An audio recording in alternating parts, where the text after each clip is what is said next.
64টি জেলায় বহু মানুষ থ্যালাসেমিয়া রোগে আক্রান্ত হয়ে জীবনের শেষ দিনগুলি অতিবাহিত করছেন। পরম শ্রদ্ধায় স্মরণ করছি মহান স্বাধীনতার ঘোষক শহীদ রাষ্ট্রপতি জিয়াউর রহমান ও আপসহীন দেশনেত্রী বেগম খালেদা জিয়াকে। আমি বাংলাদেশ থ্যালাসেমিয়া সমিতিকে ধন্যবাদ জানাতে চাই আমাকে বিশ্ব রক্তদান দিবস উপলক্ষে আয়োজিত রক্তদাতা দিবস সম্মাননা 2026 অনুষ্ঠানে আমন্ত্রণ জানানোর জন্য। আমরা আজ যখন আলোচনা করছি তখন বাংলাদেশের 90,049টি গ্রামে 4,599টি ইউনিয়নে 503টি উপজেলায় 64টি জেলায় বহু মানুষ থ্যালাসেমিয়া রোগে আক্রান্ত হয়ে জীবনের শেষ দিনগুলি অতিবাহিত করছেন। থ্যালাসেমিয়ায় আক্রান্ত পরিবারের সহযোগিতা ও আশ্বাস দেয়া জরুরি। তারা অবহিত নন যে থ্যালাসেমিয়া একটি প্রতিরোধযোগ্য ব্যাধি।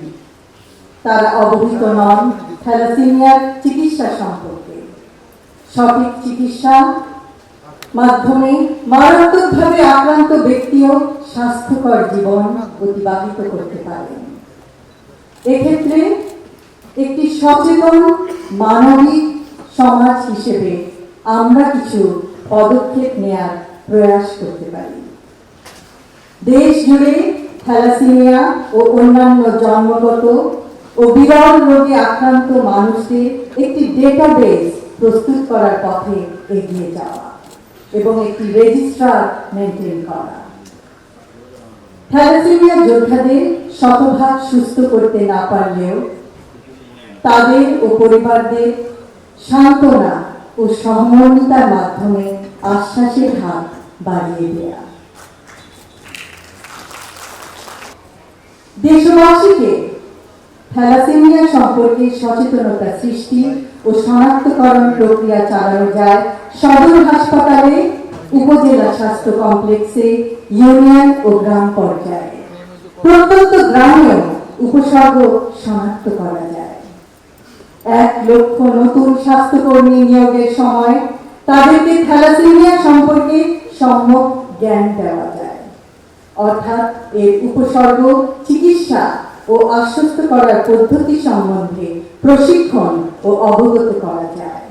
এর মাধ্যমে বাংলাদেশের গ্রাম, ইউনিয়ন, উপজেলা, জেলা পর্যায়ে বহু নতুন ও পুরনো রোগী শনাক্ত হবে।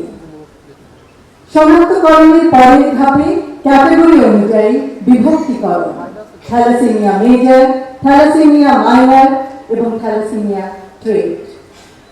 চিকিৎসকদের যতদূর সম্ভব সহায়তা ও সহযোগিতা লাভ করলে রোগী ও তার পরিবার অনেকাংশে চিন্তামুক্ত ও আশ্বস্ত হবেন।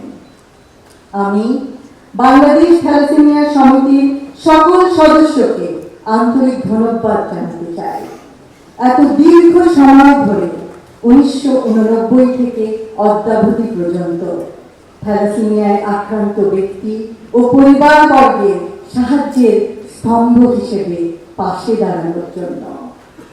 স্বেচ্ছায় রক্তদাতাদের তাদের এই অভাবনীয় মানবিক কাজের জন্য জানাই অভিনন্দন ও মোবারকবাদ।